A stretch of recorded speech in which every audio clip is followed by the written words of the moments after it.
어두운 새벽, 서울 어느 낡은 빌라의 작은 방 안으로 가느다란 가로등 불빛이 창문을 뚫고 들어오고 있어요. 70세 이씨 할아버지는 식어버린 보리차 한 잔을 앞에 두고 하얀 통지서 한 장을 멍하니 바라보고 있었습니다. 그 종이에는 딱 1줄이 적혀 있었어요.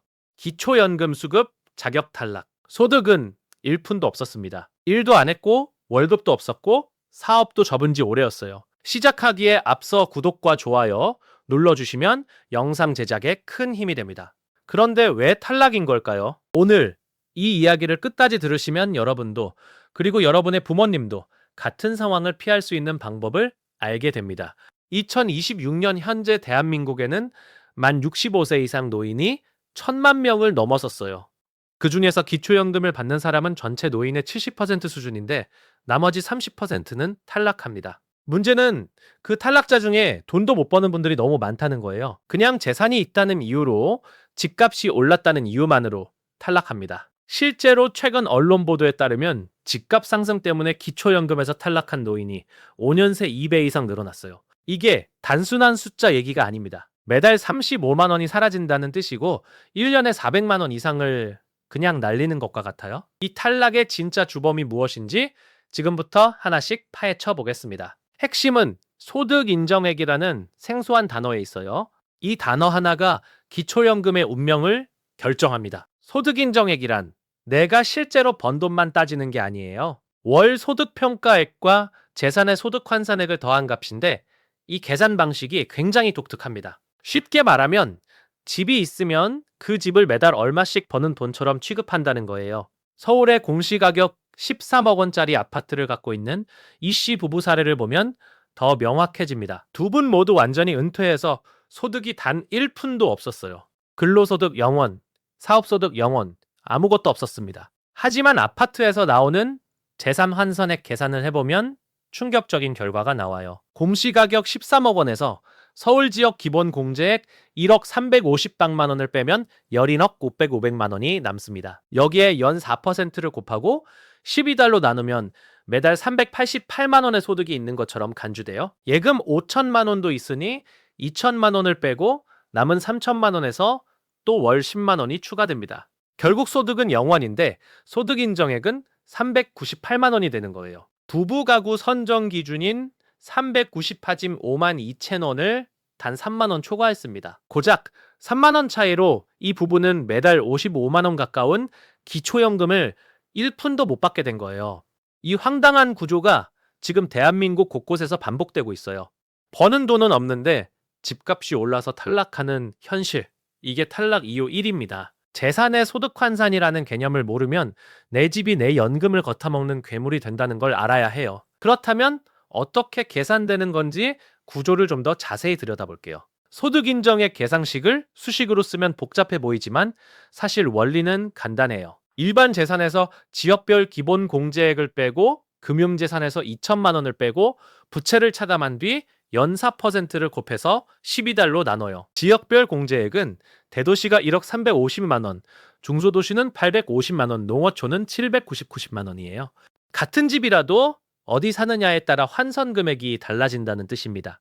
서울에 사는 분과 지방에 사는 분이 똑같은 공시가격 5억 원짜리 집을 갖고 있어도 소득 인정액이 다르게 나와요. 여기서 2번째 지뢰가 나타납니다. 바로 자동차예요. 4천만 원이 넘는 차를 갖고 있으면 일반 재산이 아니라 차량 전체 가액이 소득으로 잡혀요. 차량이 10년 미만이고 생업용이 아니면 예외 없이 해당됩니다. 실제 사례를 보면 소득이 낮고 재산도 크지 않았는데 자녀가 선물한 외제차 일대 때문에 탈락한 경우가 있어요. 차 시세가 5,300만 원이었는데 이걸 재산으로 환산하면 매달 18만 원이 추가되고 그 순간 선점 기준을 16만 원 초과해버렸습니다. 차 일대가 연금 수급권을 날린 거예요. 3번째 지뢰는 금융재산이에요. 예금과 적금, 보험 해지 환급금까지 포함해서 2천만 원을 공제한 뒤 나머지를 소득으로 환산해요. 수시 입출금 통장에 잔액도 조사 대상에 들어갑니다. 갑자기 목돈이 들어온 경우도 조사 시점 기준으로 적용되니 매우 조심해야 해요. 4번째 지뢰는 배우자 재산이에요. 내가 소득이 없어도 배우자 명의의 집, 차, 통장이 모두 합산됩니다. 나는 아무것도 없어도 배우자 재산 때문에 탈락하는 경우가 상당히 많아요. 5번째 지뢰는 국민연금이에요. 매달 받는 국민연금도 소득평가액에 그대로 포함됩니다. 이제 실제 현장 이야기를 해볼게요. 서울에 살면서 맞벌이로 일하는 66세 김씨 부부는 두 사람 합산 실수입이 월 870만 원이나 됐어요. 남편은 아파트 경비원으로 월 200만 원, 아내는 마트 캐셔로 월 150만 원, 거기에 국민연금까지 합쳐서 꽤 많은 돈을 벌고 있었습니다. 서울 아파트 공시가격은 6억 원이고 예금도 8천만 원이 있었어요. 상식적으로 보면 이분들은 기초연금을 받기 어려울 것 같죠. 그런데 실제 소득인정액을 계산해보면 완전히 달라져요. 근로소득은 13,6만 원을 먼저 공제하고 남은 금액의 70%만 잡거든요. 남편 200만 원은 58만 8천 원으로 아내 150만 8천 원으로 뚝 떨어집니다.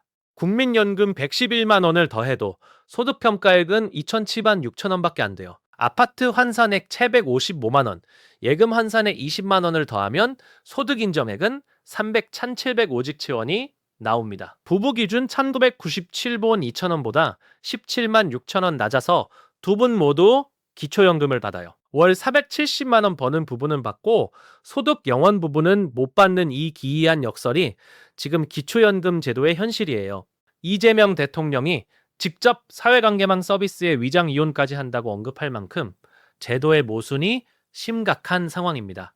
부부가 함께 수급하면 각각 20%씩 감액되는 조항 때문에 서류상 이혼을 선택하는 어르신들이 생겨나고 있어요. 함께 늙으면 손해라는 이 슬픈 현실을 과연 제도라고 부를 수 있을까요? 복지부는 이 부부 감액률을 2027년까지 15%, 2003년에는 10%로 낮추는 계획을 발표했어요.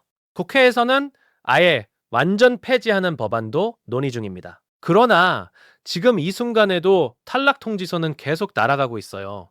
그렇다면 지금 당장 내가 탈락 위험군인지 확인하려면 어떻게 해야 할까요? 가장 먼저 본인의 주택 공시가격을 국토교통부 공동주택가격 열람 서비스에서 확인해야 해요. 공시가격이 대도시 기준 1억 350만 원을 훌쩍 넘는다면 이미 재산 환산이 시작된다는 뜻입니다. 서울처럼 집값이 비싼 곳에 사신다면 집 1채만으로도 소득 인정액이 수백만 원이 될 수 있어요.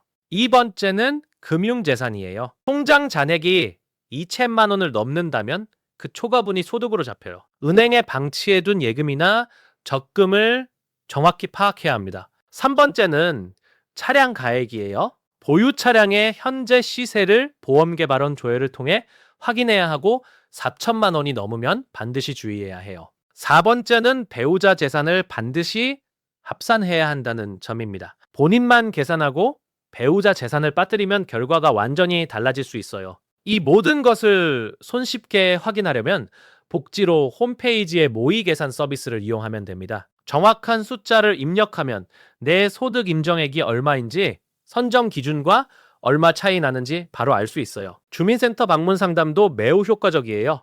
담당 공무원이 직접 내 상황을 보고 계산해 줄 수 있기 때문에 모의 계산보다 더 정확한 결과를 얻을 수 있어요. 2006년 선정 기준액이 단독 가구 기준 478만 원, 부부 가구 기준 397만 원 네키넌으로 지난해보다 19만 원 올랐기 때문에 작년에 아슬아슬하게 탈락하셨던 분들은 올해 다시 신청해보는 것이 꼭 필요해요. 마지막으로 탈락을 막기 위한 실질적인 전략을 알려드릴게요.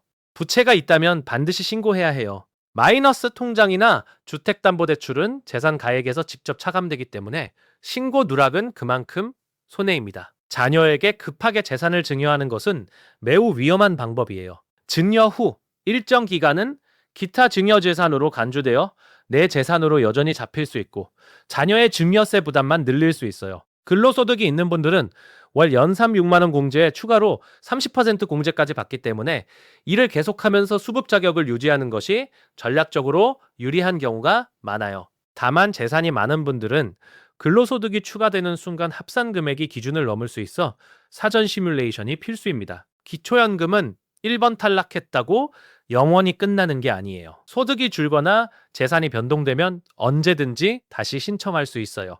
다만 중단된 기간 동안 받지 못한 연금은 소급해서 받을 수 없기 때문에 최대한 빨리 다시 신청하는 것이 중요합니다. 2026년 공시가격 발표 전후로 내 주택 가격이 오르거나 내렸는지 꼭 확인하세요. 집값이 내려갔다면 재산 환상액이 줄어들어 탈락해서 수급으로 돌아설 수 있는 기회가 생겨요. 기초연금은 운으로 받거나 못 받는 게 아닙니다. 제도의 계산 구조를 정확히 이해하고 내 상황을 냉정하게 점검한 사람과 그냥 모르고 지나치는 사람의 차이는 해마다 400만 원 이상의 격차로 나타나요. 이 영상을 보신 여러분과 여러분의 소중한 부모님이 억울하게 탈락하는 일 없이 당당하게 기초연금을 받으시길 진심으로 바랍니다.